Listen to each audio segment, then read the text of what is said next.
اب اس کے بعد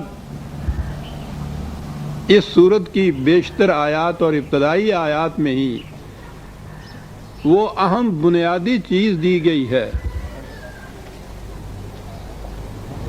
مذہب کی دنیا میں اس خارجی کائنات سے کچھ تعلق ہی نہیں سمجھا جاتا، یہ دنیا داروں کے معاملات ہیں اور مذہب اللہ والوں کی باتیں ہوتی ہیں۔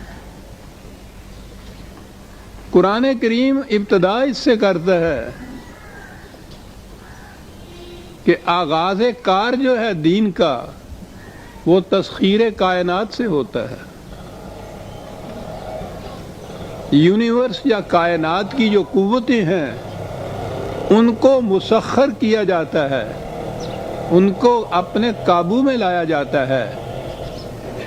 یہ جو چیز ہے یہ تو ہر انسان کر سکتا ہے، آدمی کا بنیادی فریضہ یہی تھا، اس میں مومن اور کافر کی بھی تمیز نہیں ہے، جو چاہے فطرت کی قوتوں کو مسخر کر سکتا ہے۔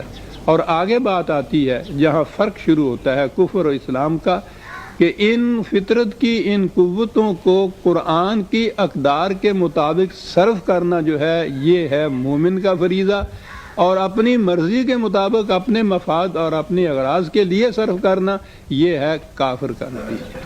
اور کفر و اسلام یہاں آتا ہے۔